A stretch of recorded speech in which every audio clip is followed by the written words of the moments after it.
Ladies and gentlemen, Halloween is almost here. Do you want to sit there and keep looking like a complete idiot? No! Go to sagrollapparel.com and use code SPOOKY to get 15% off your order. And get this Halloween sweater now because it's only for a limited time. Get it now. Okay, now watch the video. It's scary month, baby. You know what that means. Pumpkins, candies, and a whole lot of guys in cat outfits. Yeah, that's gonna be me. It's gonna be a good month. And to start off scary month, I wanted to do a scary movie, of course. Not sure about you guys, but I love creepy art. I love creepy animations, which is interesting because I don't really watch many horror movies. But you know, I love the movie Paranorman, The Nightmare Before Christmas, the game Limbo, Inside, Little Nightmares, you know, things like that that are artistically creepy, if that makes sense. And today we are going to be talking about Paranorman. Yes, I know, another Leica movie. Yeah, I might be a little bit of a fanboy, but hopefully most people are aware that Paranorman is a good movie with a stacked cast, mind you. We got Anna Kendrick, Casey Affleck, John Goodman, and Jeff Garlin. And in this movie, the animation, the jokes, the references to classic horror films, all of it is really good, including the score. Basically, I'm saying if you love the horror genre, this is definitely a movie for you. Now, where this movie excels in self-awareness with the horror genre and also horror movie references and also jokes is the story does kind of lack a little bit. I don't really feel like this movie is driven too much by the story itself, but kind of the moral of the movie and the journey that goes with it. And also a very interesting fact, this is actually the first animated movie with a fully openly gay character. And this character isn't gay for like the sake of being gay. I feel like a lot of times movies add a gay character just to be like, hey, this character's gay. They tend to make them almost like caricatures of what a gay person is, not actually just a normal person who happens to be gay. But in this movie, the character was portrayed like a regular person and it fit really well within the movie. And since it is October and since this movie is heavily centered around the horror genre, I think I'm going to take it upon myself to watch more horror movies. Yeah, I know, it's hard to believe. Which is perfect because today's sponsor is Shudder. Shudder is a video streaming service that you could basically just consider it Netflix, but just for the horror genre. Shudder has the largest and fastest growing collection of thrillers, horrors, and everything that might make you poop yourself a little bit, you know? Shudder's expertly curated collection includes must-see titles like Vicious Fun, The Mortuary Collection,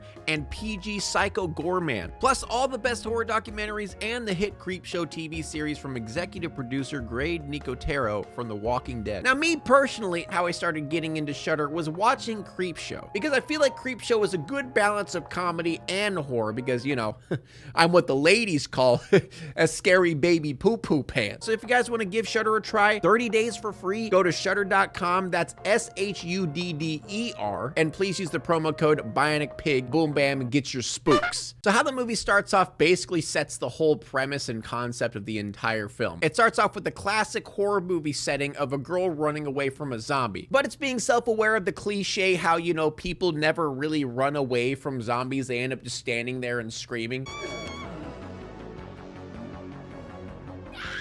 And this is actually an interesting note I didn't catch the first time I watched this movie. At the very beginning, we see Paranorman watching the movie and his grandma in the background. And she mentions that if the zombie and the girl talked it out, there might be a different outcome in this movie. And obviously at first glance and first watch, you're just like, oh, it's just, you know, funny because grandma, am I right? But ironically enough, that was actually just foreshadowing for the entire movie. So Norman's grandma tells him to tell his dad to turn up the thermostat because she's cold. Come on, fit, you stupid! Hi.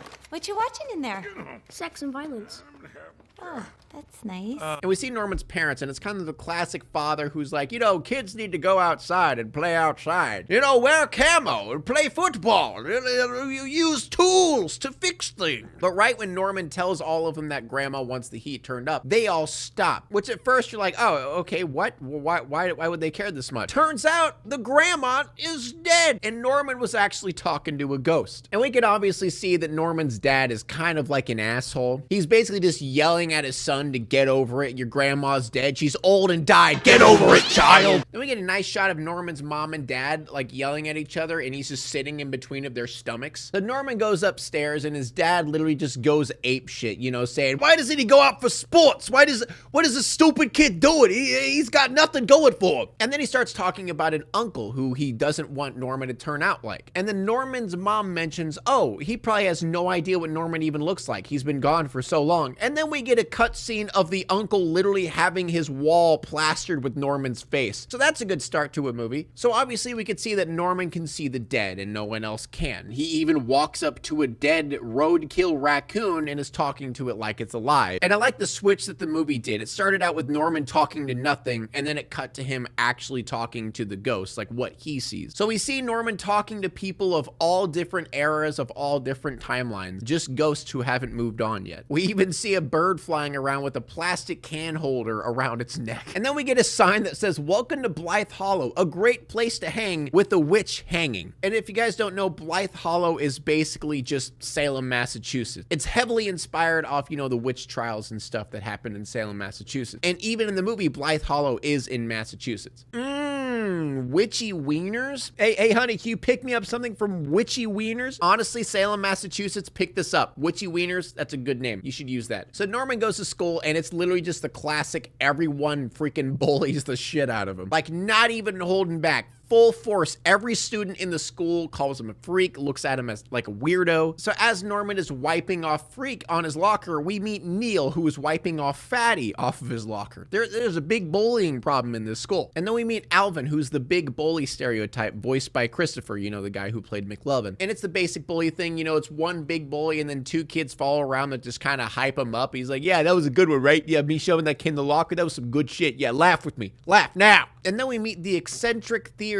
teacher, and it seems like all of them are putting on this like regular play that they normally do, talking about the history of this town. And as she's talking to Norman, he starts seeing things happening, like stuff burning, and he sees the woods and he sees these settlers. And obviously to everyone else, he's just spacing out. And again, everyone kind of just laughs at him because he's the freak. And just a little detail I find funny, Neil is the tree in the play, and he literally has a noose hanging around his arm. And not only that, but they throw the noose around Neil. And obviously, this is about the witch trials, witches got hanged and stuff like that. It's just depressing to see. And as Norman walks away from school, Neil meets up with them and they kind of start bonding a little bit. And sure, yeah, Neil is the stereotype of the fat, funny kid, but he kind of fits within the context of the movie pretty well. And then we meet Norman's uncle, who's literally just an insane, deranged man, or at least that's what it seems like. And his uncle kind of yells at Norman that the witch's curse is real and Norman is supposed to fulfill his duty because he's the one who could also see dead people. But obviously, Norman thinks nothing of it, and so does Neil, and Neil scares him off with some spicy hummus. And also on top of that, we can kind of see that Norman's uncle is not healthy at all the entire time. He's gasping for breath and coughing crazily. It looks like my thoughts were right because in the next scene, Norman's uncle dies. Not yet.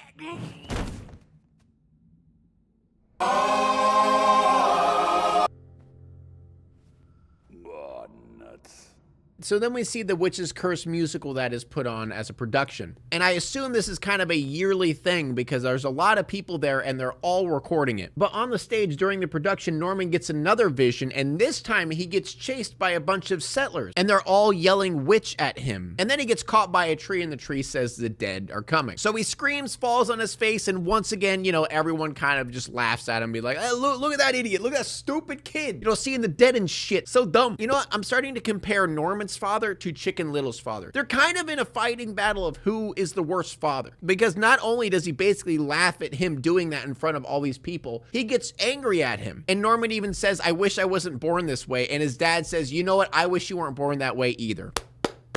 What a great dad. There's so many great dads out there. And his mom kind of helps, but she really doesn't. All she basically says is, your dad is just afraid of things he can't understand, which could relate to a lot of people. But obviously it doesn't matter. You shouldn't be afraid of your own son. So Norman gets haunted by his own uncle in the toilet. And his uncle says since he's dead, Norman is the one who's supposed to keep the witch asleep. So he tells him to go get the book out of the hands of his dead body. And then in this scene, we get a Halloween theme reference, a Night of the Living Dead reference, and also a Jason reference. So Norman goes to his uncle's house, and since rigor mortis has set in, his uncle's hands are kind of clamped down pretty hard on the book. So we have a little bit of a scene of him struggling to get the book out of his hands, and his dead uncle's tongue even falling out onto his face. This is starting to get a little bit sussy. So he goes to the site that his uncle told him to go to, and his uncle told him to read the book. And on the way to that site, he accidentally ran into Alvin, the bully. So Alvin ends up chasing chasing him to that site. And since Alvin stopped Norman from reading the book, the dead actually come back to life. And they all kind of look like the settlers that Norman saw in his visions from earlier. So Norman's sister sees that Norman has gone missing. So she goes to Neil's house to ask where he went. And automatically she starts hitting on his muscly, buff brother. And all the while, Norman and Alvin are getting chased down by the zombies. And it's so funny because the entire time, Norman's sister is hitting on Neil's brother, but Neil's brother is just like not having it. He's like not even paying attention to her whatsoever. And honestly, throughout this movie, the reactions to like the zombies and how people look at them are kind of hilarious. Because for example, when Neil's brother accidentally hits one of the zombies who's chasing after Norman, he doesn't realize it's a zombie, walks up to the guy, lifts up his head, and his head comes off. And he kind of just like, uh-oh, this is bad. But at least he does start screaming when the head he's holding starts screaming. That is the sign that you should start screaming, not when someone's head comes off. So they pick up Norman and Alvin and are speeding down the road because of zombies on the back of their car. And they pass by a cop who is thick, by the way. Damn, girl, shit. So they end up crashing themselves into a parking lot and making it out okay. And here's another portion where Mitch kind of just doesn't give a shit about Courtney. And again, we get a lot of instances of how people in this town kind of react differently to zombies than how most people do. For example, right here, this dude's trying to get some chips out of a vending machine, and he sees these zombies walking toward him down the alleyway. And instead of running away, he sits there and waits for his chips to drop first before he runs away. So the zombies get into the town, and instead of, doing what zombies normally do and like attack people, they're more freaked out at the technological advances of the world now. Even one of the zombies scream bloody murder because they see a TV. Because let's be real, if zombies from ancient times had any sort of sentience, they would obviously be probably freaking out about what's going on. And right here is the best part. This shows that we're in America, baby. They see all these people walk outside and see these zombies. These zombies aren't walking toward anyone. These zombies aren't killing anyone or even trying to hurt anyone. They're kind of just standing there. And then one lady, I guess, just pulls out of her ass crack. There's not really a location where she's holding a shotgun. Pulls out a shotgun and just starts blasting. And everyone just starts beating the shit out of these zombies for actually no reason. I mean, let's reference the beginning of the movie where Norman's grandma says, hey, maybe if they talked it out, they would understand each other more. Because these zombies aren't technically doing anything bad, and yet they just start beating the living shit out of them. So they kind of reverse the roles of the horror movie. Now it's the zombies that are terrified of the humans that are trying to get out alive. Well, undead live. Alive? Dead? So Norman and the gang end up locking themselves in a library so Norman could try to find information about the witch and see how he can deal with this situation. Since the zombies are kind of running around like crazy. Well, running around like crazy or just kind of just getting the shit beat out of them and ran out of town. Oh man, this movie's so ahead of its time. The police officer who was riding with Norman's parents because she ran into their car earlier, she gets to the area where people are just firing on these zombies. She takes the lady's gun and then she says, What do you think you're doing firing at civilians?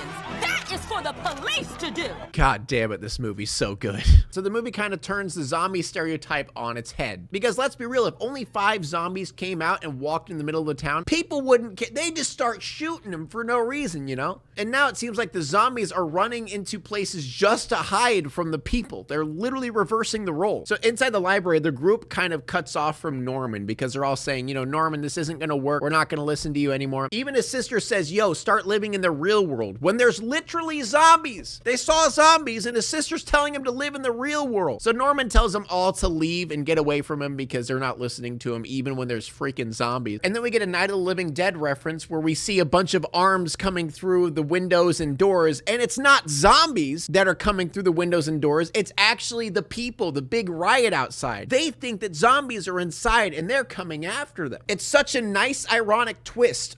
I love it. So Norman sees the zombies starting to surround him. So he goes outside and walks up the library, climbs up the top of the tower, and he sees the witch in the sky. So he starts reading from the book to the witch. And down with the people with the riot, the freaking theater lady is screaming necromancer to Norman, which is ironic for the town that is going to be compared to Salem, Massachusetts. They're basically repeating the witch trials in current time. So Norman gets zapped by the witch and he gets a little bit of a history lesson. Gets a little bit of a flashback from the witch. So then we see what actually happened with the witch. The witch was actually a little girl. And this story is actually pretty sad. So we see this little girl getting sentenced to death for witchcraft because she was talking to dead, just kind of like how Norman does. And all of these people as you can see, are the zombies that are alive now. And then at the end of the flashback, the little girl says she'll make all of them sorry, implying that they probably were cursed to be zombies. So after Norman wakes up from his vision, he sees all the zombies standing over him, and they all seem kind of sad and almost apologetic. And the zombie says, you need to read from the book so we could all get back to our graves. You know, the zombies never wanted to kill anyone. They never wanted to hurt anyone. They just want to stop the curse. But then Norman realizes that this book is just a bedtime story to keep the witch asleep for another year. It's not actually going to stop the curse. It's just going to prolong it, which is what Norman's uncle was doing for so long. But Norman's uncle was older, you know, he didn't really think about a different method of doing it. He just assumed that was what was supposed to happen, and that's it. And as Norman talks to the zombies, we kind of realize what the whole moral of the story is, because they talk about the reason they did that was just because they were scared. They just assumed it was the right thing to do because they didn't understand. You know, so much hate is bred just through ignorance, you know, not understanding something and people just being afraid of it. Just like in this situation where these people in the town are afraid of these zombies because they don't really understand why they're here or what they're doing. They don't think about it. They don't try to understand it. They just sit in ignorance and end up getting out a shotgun and just blowing their chest out. Which ignorance is a problem that's plagued humanity for a long time. You know, just because you don't understand someone, don't understand their beliefs or what they're doing does not necessarily mean you should just automatically hate them and not just learn about them. So the zombies come out of the library and Norman steps in front of the gun that's pointed at them. And even Norman's father, still at this point in time, is yelling at Norman to get away from the zombies and, you know, listen to him. You know, obviously being the stand-up dad that he is. His dad is literally wallowing in his own anger at Norman. Instead of being concerned, he's more angry than anything. God, just rewatching this part, it's so fucked up. The townspeople do not give a shit what Norman says. It doesn't matter. They literally decide we're gonna kill Norman and the zombies. They all just rush straight toward him. And you know what stops them? Norman's sister. Because in this town, Norman is a freak. They don't care what happens to him. Even his parents didn't jump in front of the mob. But Norman's sister does. And they're like, oh wait, Norman's sister, she's normal. She's not a freak. So then they all stop. So Alvin, Mitch, Courtney, Norman, and Neil all stand together against the mob. So Courtney kind of gives a big speech to everyone like, no, you're adults. Stop it.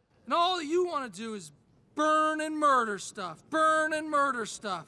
Just burning and murdering. So Norman and his family, all led by the judge zombie, end up going to the actual grave site of the witch because it was an unmarked grave. So Norman kind of gets cut off from the rest of the family and ends up facing the witch alone. So this time, instead of reading from the book, Norman goes there and kind of just reads the story to the little girl of what happened to her. Because after being dead and angry for so long, she kind of lost the meaning or purpose of what she's even doing, and she kind of lost her memory. So after Norman talks to her for a while, and then she kind of just beats the shit out of Norman during it, he ends up grabbing her hand and her memory comes back. So she remembers her humanity and kind of gets out of that stage of just, you know, pure rage and hate. And then she lays on Norman's shoulder, falls asleep, and then disappears. And then the witch's curse is finally gone in the town. And not only that, but the zombies as well. They kind of fade off and their spirits go away. So the curse, you know, is completely broken. And it's hilarious because we cut back to the townspeople, and the townspeople are literally like, oh yeah, I was just living up for the hype. I wasn't even sure what was going on. Oh no, they were just pushing me to do it. I was kind of just, I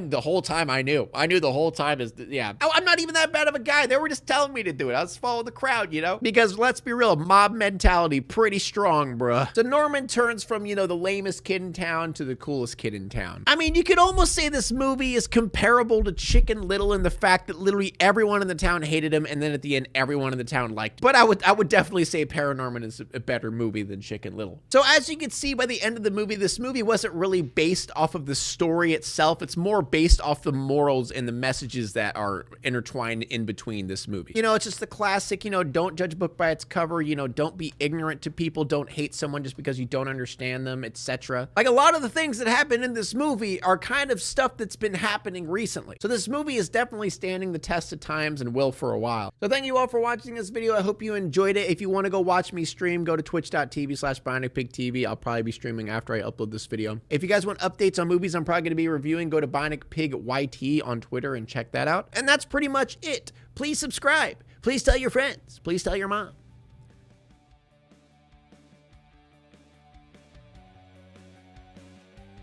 Bye.